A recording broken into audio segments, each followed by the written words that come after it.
بزم نور میں ایک دفعہ پھر سے خوش آمدید ناظرین۔ اس بزم کو مزید مہکانے کے لیے ہمارے درمیان موجود ہیں نعت خواں محمد سلمان حسینی صاحب، جو کہ ہمیں نعت رسول مقبول صلی اللہ علیہ وآلہ وسلم سنائیں گے۔ جی محمد سلمان۔ جہاں بھی ہو وہیں سے دو صدا سرکار سنتے ہیں، جہاں بھی ہو وہیں سے دو صدا سرکار سنتے ہیں، سرے آئی نہ سنتے ہیں، پس دیوار سنتے ہیں، سرے آئی نہ سنتے ہیں، پس دیوار سنتے ہیں، میرا ہر سانس ان کی آہٹوں کے ساتھ چلتا ہے، میرا ہر سانس ان کی آہٹوں کے ساتھ چلتا ہے،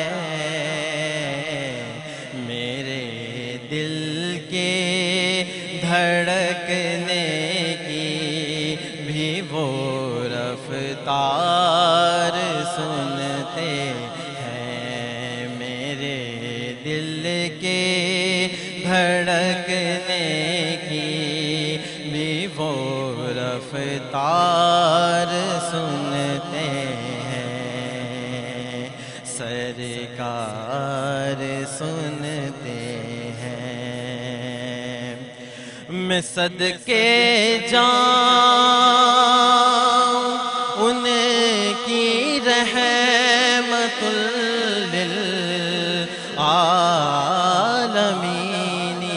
کے، میں صدقے جاؤں ان کی رحمت للعالمین کے،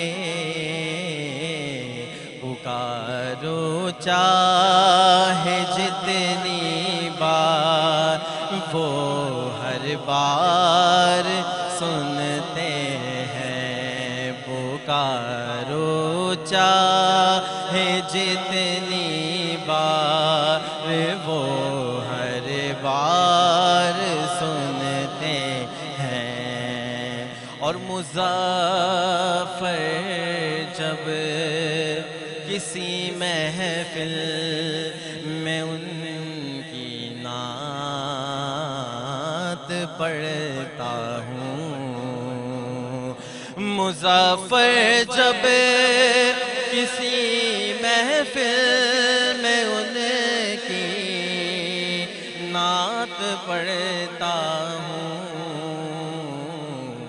میرا ایمان ہے آقا میرے اشعار سنتے ہیں، میرا ایمان ہے آقا میرے اشعار سنتے ہیں، سرکار سنتے ہیں، سرکار سنتے ہیں۔ جزاک اللہ محمد سلمان صاحب، خدا آپ کی اس کاوش کو، آپ کی اس خدمت کو اپنی بارگاہ میں قبول و مقبول فرمائے۔ ناظرین محترم، ہمارے اس بزم میں شریک ہوئے ہیں علامہ محمد نعیم رضا صاحب۔ علامہ صاحب، ہم آپ کو اس بزم میں خوش آمدید کہتے ہیں۔ علامہ صاحب، آپ سے سوال ہے کہ آج کل کے نوجوان قرآن پاک سے دور ہو چکے ہیں، قرآن پاک کو پڑھنا گویا رمضان کے مہینے میں پڑھتے ہیں یا کسی یا اموات کے موقع پہ پڑھتے ہیں۔ ہمارے ناظرین محترم کو قرآن کی اہمیت بتائیے گا اور قرآن پاک پڑھنے کی فضیلت بتائیے گا، کیا پتہ کسی کے دل میں آپ کی بات گھر کر جائے۔ بسم اللہ الرحمن الرحیم۔ الحمدللہ رب العالمین۔ قرآن مجید کی اہمیت کو جاننے کے لیے اگر اس کی اصل کی طرف توجہ کی جائے کہ قرآن دراصل ہے کیا، جی، تو قرآن دراصل اللہ تعالیٰ کا کلام ہے، ہمارے خالق، ہمارے مالک، جس نے یہ تمام کائنات وجود میں لایا، ہم سب کا مالک اللہ تعالیٰ ہے، اور اللہ تعالیٰ کلام کر رہا ہے۔ صحیح۔ اگر فقط اس حقیقت کو ہم جان لیں اور اس کے اوپر تھوڑا سا غور و تفکر کریں کہ دنیا میں اگر کوئی اعلیٰ درجے کا شخص ہو جو صاحب مرتبت ہو، عزت والا ہو، اور ہم اس کی عزت کرتے ہوں، اگر اس کا کوئی کلام آئے اور خاص طور پر ہمارے لیے آئے تو ہم کس طریقے سے اس کو سنیں گے، اور اگر خاص طور پر اس نے ہمارے لیے اقدامات کیے ہوں اور ہمیں کچھ حکم دیا ہو کہ یہ حکم میرا جو ہے وہ بجا لانا، یہ میرا کام یہ کر دینا، تو ہماری کس طریقے سے کاوش ہوتی ہے کہ وہ کام جو ہے وہ پائے تکمیل تک پہنچے۔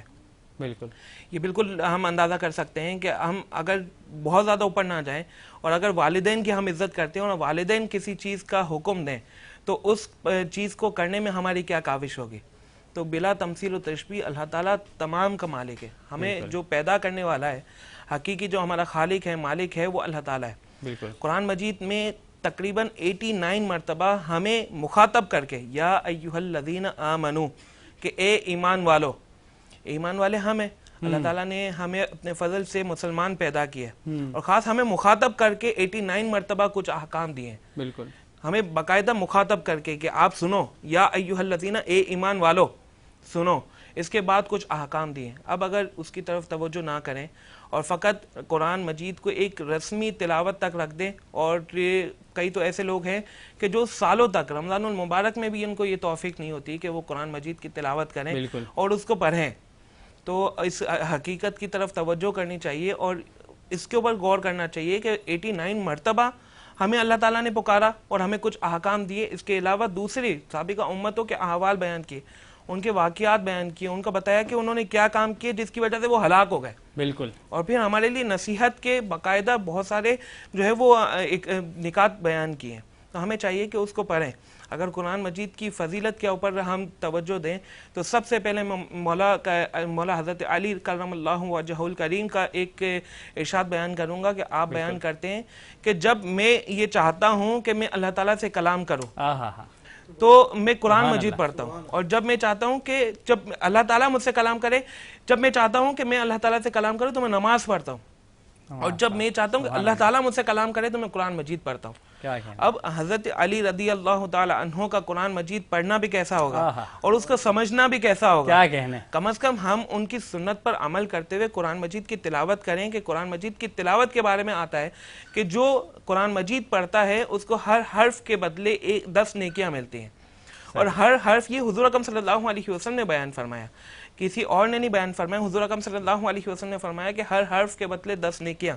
اور میں یہ نہیں کہتا کہ الف لام میم یہ ایک ہی حرف ہے، بلکہ یہ 3 حرف ہیں، حضور اکرم صلی اللہ علیہ وسلم نے بیان کیا کہ 3 حرف ہیں، یعنی کسی شخص نے شروعات کی الف لام میم تو یہ 3 حرف اس نے تلاوت کیا، اور ہر حرف کے بدلے 10 نیکی ہے۔ رمضان المبارک میں اس کا ثواب، ہر نیکی کا جو نفل نیکی کا ثواب ہوتا ہے وہ 70 گنا بڑھا دیا جاتا ہے، تو اب کوئی شخص رمضان المبارک میں اس کی تلاوت کرے تو 70 گنا بڑھ جائے گا۔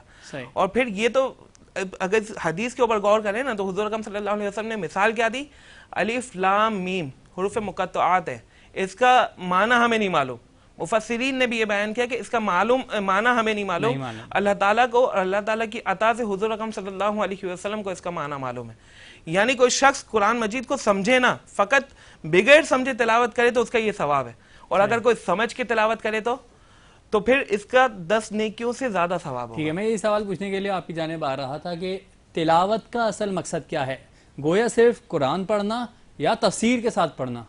اس بات پر روشنی ڈالیے۔ جو تلاوت ہے کہ قرآن مجید جو ہے وہ سراپا رحمت ہے، اگر کوئی شخص بغیر سمجھے بھی پڑھتا ہے تو اس کی نیکی یہ ذکر کی گئی ہے، اور اگر اس کو سمجھ کے پڑھے گا تو پھر تو یقیناً اس سے زیادہ ثواب ہے، کہ اصل حقیقت جو ہے وہ نزول قرآن کا جو مقصد ہے وہ ہمیں کچھ گائیڈ لائنز دینا ہے اور کچھ اعمال کے اوپر حکم دینا ہے کہ یہ کام کرنا ہے، کچھ چیزوں سے منع کرنا ہے کہ یہ چیزیں نہیں کرنی، تو سمجھ کے پڑھنے کا ثواب اس سے کئی زیادہ ہے۔ اچھا علامہ صاحب، یہ سنا ہے میں نے، کافی روایتوں میں بھی سنا ہے کہ قرآن میں ہر مرض کا علاج ہے، قرآن گویا شفا ہی شفا ہے، اس بارے میں بتائیے گا۔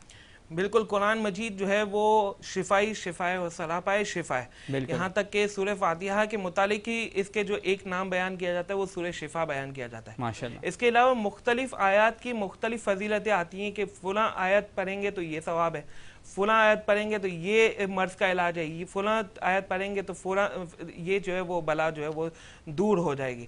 تو قرآن مجید کی تو ہمارے لیے عمل کریں تو ہماری زندگی میں انقلاب پیدا کر دے. قرآن مجید کو شفا کی نیت سے پڑھیں تو تمام بیماریاں ہم سے دور ہو جائیں. قرآن مجید کو اگر بلا دور کرنے کے لیے پڑھیں تو تمام بلائیں ہم سے دور ہو جائیں. کہ قرآن مجید تو ہمارے لیے سراپا رحمت, سراپا شفا اور سراپا دافع بلا ہے. بالکل بالکل. اچھا, قرآن کی جو تشریح ہوتی ہے, تفسیر بیان کی جاتی ہے, وہ اس کو سمجھ کے اپنے الفاظ میں بیان کرنا کی جا سکتی ہے, اجازت ہے روایت میں, یا اہل بیت کی روشنی میں, اہل بیت کے فرمان کی روشنی میں, صحابہ کرام کے فرمان کی روشنی میں بیان ہونی چاہیے؟ دیکھیں, قرآن کی جو تفسیر ہے وہ اگر کوئی پڑھتا ہے صحابہ کرام اور احادیث مبارکہ پڑھ کے اور اس کو اپنے الفاظ میں اس طریقے سے بیان کرتا ہے کہ اس کا معنی مفہوم چینج نہیں ہوتا, تو وہ تو تفسیر بھی جو ہے وہ احادیث ہی ہے. اور اگر کوئی شخص تفسیر ہی اپنی رائے سے کرتا ہے, یعنی اپنے آئیڈیا سے کہ میرا ذہن یہ کرتا ہے کہ اس کا معنی یہ ہے, تو یہ اشد کبیرہ گناہ ہے. اچھا, حضور اکرم صلی اللہ علیہ وسلم کی روایت ہے کہ جس شخص نے اپنی رائے سے تفسیر کی, اگرچہ وہ اس کی اصل تک پہنچ گیا کہ جو مقصد تھا وہی اس نے بیان کیا, تو بھی اس نے خطا کی. تو بھی خطا کی کہ اس نے اپنی رائے سے بیان کیا تھا, احتمال تو تھا نا کہ وہ غلط طرف چلے جاتا, تو اس نے خطا کی. اور اگر اس نے غلط بیان کیا تو پھر تو بالکل وہ غلط ہی کیا اس نے, اس کا تو جو ہے وہ اشد کبیرہ گناہ ہی ہے. اور ایک دوسری روایت ملتی ہے کہ جس نے تفسیر بالرائے کی, یعنی اپنی آئیڈیا سے جو ہے وہ قرآن کی تفسیر کی, تو وہ اپنا ٹھکانہ جہنم میں بنائے, اپنا ٹھکانہ جہنم میں بنائے. اچھا, قرآن پاک کو چھونے کے لیے, پکڑنے کے, تلاوت کے تو ظاہر سی بات ہے وضو پڑھنا چاہیے. اگر حرف پہ بھی اگر آپ ہاتھ رکھ کے پڑھ رہے ہیں تو باوضو پڑھنا چاہیے. کیا قرآن پاک کو پکڑنے کے لیے بھی, اور گویا آج کل کے جو ایک المیہ بن چکا ہے, الماری کے اوپر جب قرآن پاک کو نکالتے ہیں تو مٹی میں ہٹا ہوا ہوتا ہے, تو صرف اس کو مٹی ہٹانے کے لیے بھی آپ کو باوضو ہونا ضروری ہے, یا اس کے لیے بھی وضو کے ساتھ آپ کو پکڑنا چاہیے؟ جی, قرآن مجید کی آیت ہو یا اگر پوری مکمل قرآن مجید کی ہی کتاب ہے تو اس پر ہاتھ لگانے کے لیے وضو ہونا ضروری ہے. تلاوت جو ہے وہ بغیر وضو کے کی جا سکتی ہے, لیکن اس پہ آیت پہ اگر چھوئیں گے, یا کوئی ایسی کتاب ہے کہ جس میں اکثر حصہ قرآن مجید کا ہے, جیسے بعض تفاسیر ایسی ہوتی ہیں کہ جس میں اکثر حصہ تفسیر ہوتا ہے, جیسے کافی طویل اگر کوئی تفسیر کی کوئی کتاب ہے, اس میں تھوڑی آیات ہے اور زیادہ جو ہے وہ حصہ جو ہے وہ تفسیر کا ہے, تو اس میں یہ ہے کہ اس کتاب کو تو بغیر وضو کے اٹھا سکتے ہیں. لیکن اگر کسی کتاب میں اکثر حصہ قرآن کا ہے, جیسے نارملی ہمارے گھروں میں قرآن مجید ہوتے ہیں, تو اس کو جو ہے وہ وضو کے ساتھ ہی ٹچ کیا جا سکتا ہے. دوسری میں توجہ آپ کی طرف دلانا چاہوں گا کہ آپ نے یہ بیان کیا کہ قرآن مجید کو اوپر رکھ دیتے ہیں, اور جو ہے وہ اس پر جب اٹھاتے ہیں تو یہ جو ہے نا بڑا ہماری معاشرے کا ایک المیہ ہے کہ ہم اپنے گھر میں دیکھتے ہیں کہ ٹیبل پہ تھوڑی سی مٹی آ جائے تو باقاعدہ شور شرابہ ہو جاتا ہے کہ یہاں پہ مٹی, کوئی مہمان آئیں گے تو کیا کہیں گے. اب اللہ تعالیٰ کا فرمان وہی جو میں نے مثال دی کہ اگر کسی اعلیٰ مرتبت شخص کا کوئی میسج آئے اور اس کو ہم اس طریقے سے کریں تو بلا تمثیل و تشبیہ اللہ تعالیٰ نے ہمارے لیے کچھ احکام بیان کیے, اپنے فرمان بیان کیے. اب اس کو ہم پڑھیں نہ اور فقط حصول برکت کے لیے, کہ قرآن مجید میں تو برکت بھی ہے, لیکن فقط برکت کے لیے رکھیں اور اس سے کچھ اپنے نکات حاصل نہ کریں, کچھ سبق حاصل نہ کریں, اور اس طریقے سے رکھتے تو پھر روز آخرت میں جو ہے اللہ تعالیٰ کو ٹھیک ہے. بڑھیں گے مینیجر موبائل اینڈ بازار کی جانب, موسیٰ کی جانب. اچھا, مجھے بتائے گا کہ موبائل اینڈ بازار کب بنا, کب اس کی شروعات ہوئی, صفان نے کتنی اسٹرگل کی, یہ بتائیے گا ہمیں. اسٹرگلنگ تو دیکھیں آپ جیسا کہ جانتے ہی ہیں کہ کافی زیادہ کرنی پڑتی ہے, اس کے بعد بندہ اس مقام پہ پہنچتا ہے. تو اس طریقے سے صفان بیسیکلی میرے بڑے بھائی کی طرح ہی ہیں, تو ہم ساتھ ہی تھے جب یہ ہم لوگوں نے سٹارٹ کرا تھا. تو تقریباً ہم اس فیلڈ میں کافی ٹائم سے ہیں, تقریباً 2016 سے ہم لوگ اس فیلڈ میں ہیں, اور آج جا کے ہم لوگ ایک مقام پہ پہنچے. ہم لوگوں نے ویل اسٹیبلش کمپنی بنا لی ہے. ٹھیک ہے. تو اس کے علاوہ جو ہے ہم لوگوں نے ٹیم بھی بنائی ہے جس میں ہماری ریکوری وغیرہ, کیونکہ کسی بھی کاروبار اگر ہم لوگ بیسکلی انسٹالمنٹ کا کام ہے تو ہماری بیک بون جو ہے ریکوری ہے. ریکوری, بالکل جی. تو ہمارے پاس پوری ٹیم ہے ریکوری کی, اور اس کے علاوہ اور بھی ٹیمز ہیں مارکیٹنگ وغیرہ جو کہ لک آفٹر کرتی ہے سب چیزیں. ٹھیک ہے. میں چاہوں گا موسیٰ آپ ہمیں رمضان کی اسکیمز کے بارے میں بتائیں, اور جو آپ کی دیگر اسکیمز ہیں موبائل اینڈ بازار کی, اس بارے میں بھی بتائیے گا ہمارے ناظرین کو. جی بالکل، بیسکلی میرا یہاں آنے کا مقصد یہی تھا کہ میں لوگوں تک اپنا پیغام پہنچاؤں اور ان کو 0% ایڈوانس آفر کے بارے میں بتاؤں نا. جی جی جی. ابھی ہم لوگ ہر سال رمضان میں ہماری یہ آفر ہم لوگ دیتے ہیں کسٹمرز کو کہ وہ آ کے اس آفر کو اویل کریں. 0% ایڈوانس آفر میں بیسکلی یہ ہے کہ کوئی ایڈوانس نہیں ہے اس میں، جسٹ آپ کو آنا ہے، فرسٹ انسٹالمنٹ پے کرنی ہے اور آپ کی چیز جو ہے آپ کو مل جائے گی. ٹھیک ہے، یعنی کہ نو ڈاؤن پیمنٹ والی. بالکل ایسا ہی، نو ڈاؤن پیمنٹ رمضان میں، خصوصی رمضان میں بالکل یہ آفر صرف ہم لوگ رمضان میں ہی نکالتے ہیں. ٹھیک ہے ٹھیک ہے. اچھا مجھے بتائیے گا کہ ٹیم لیڈرشپ کا اس میں کتنا کردار ہوتا ہے؟ کیونکہ آپ نے بتایا ریکوری کی بھی ٹیم ہے، آفس کی الگ ٹیم ہوتی ہے، موبائل بازار کی، سوشل میڈیا کی الگ ٹیم ہے، ٹھیک ہے، سپلائی کی الگ ٹیم ہوتی ہے. اس کو کیسے مینیج کرتے ہیں آپ اور آپ کے اونر صفوان؟ دیکھیں آسان تو نہیں ہوتا لیکن بس مینیج ہو جاتا ہے. اور میں آپ کو پھر سے بتاتا ہوں کہ بیسکلی اگر ہم لوگوں کو کوئی موبائل پرچیز کرنا ہے، ہمارے پاس پیسے نہیں ہوں گے تو ہم کیسے پرچیز کریں گے؟ تو ریکوری جو ہے از دا کی آف سکسیس. تو صحیح، ریکوری از دا کی آف سکسیس. یہ ہمیں موسیٰ نے بتایا جو کہ مینیجر ہیں موبائل اینڈ بازار کے بڑھیں گے، جو کہ ایچ آر کے مینیجر ہیں اور ایڈمن کے مینیجر ہیں ہمدرد پاکستان کے. یہ ہیں محمد عامر صدیقی صاحب، جو کہ ایک بہت اچھے نعت خواں بھی ہیں اور ایچ آر مینیجر بھی ہیں. ان سے جانیں گے کہ حکیم محمد سعید کی شہادت کے بعد ان کی صاحبزادی نے پورا کاروبار سنبھالا اور انہی کی لیڈرشپ کے انڈر یہ ہمدرد پاکستان رواں دوا ہیں. تو مجھے بتائیے گا عامر صاحب کہ ان کی صاحبزادی کی لیڈرشپ میں آپ نے کیا نیا پایا اور کیا کیا چیلنجز مزید ملے؟ میں نے آپ کو اس سے پہلے ہی بتایا تھا کہ الحمدللہ میں ہماری جو محترمہ چیئر پرسن ہیں سعدیہ راشد صاحبہ، ان کی لیڈرشپ میں ہم لوگ کافی آگے بڑھے. جی، ہم لوگوں کے ہمارے جو ہمدرد کے مطب ہیں ان کو ماڈرنائز کیا گیا ہے، آن لائن کیا گیا ہے. اب آپ کبھی وزٹ کریں، گرو مندر پہ ہے ماشاء اللہ ہے، ناظم آباد پہ ہے. آپ جب جائیں گے اندر تو آپ کو معلومات مطلب پتہ چل جائے گا کہ کس طریقے سے ایک ورکنگ ہو رہی ہے. ایک اچھا انوائرمنٹ ہے. وہ مطلب نہیں جو پرانے زمانوں میں ہوتے تھے، بہت اچھے طریقے سے آپ کو ڈیل کریں گے.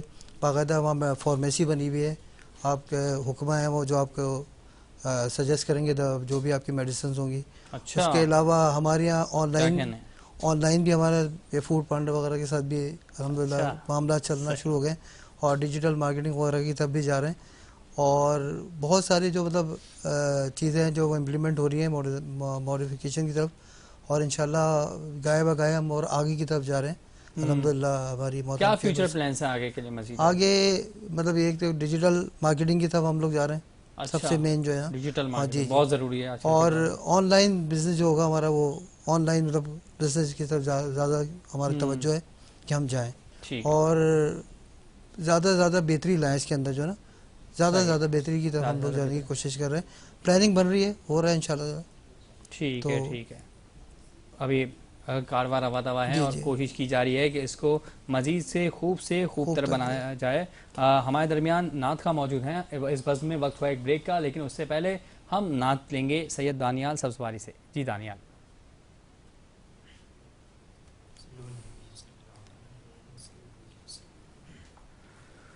کوئی دنیا عطا میں نہیں ہمتا تیرا، ہو جو حاتم کو میسر یہ نظارہ تیرا، کہ اٹھے دیکھ کے بخشش میں یہ رتبہ تیرا، وہاں کیا جو دو کرم ہے آقا، وہاں کیا جو دو کرم ہے شہبت تیرا، نہیں سنتا ہی نہیں مانگنے والا تیرا، نہیں سنتا ہی نہیں مانگنے والا تیرا. کچھ بشر ہونے کے ناطے تجھے خود سا جانے، اور کچھ محض پیامی ہی خدا کا جانے۔ ان کی اوقات ہی کیا ہے کہ یہ اتنا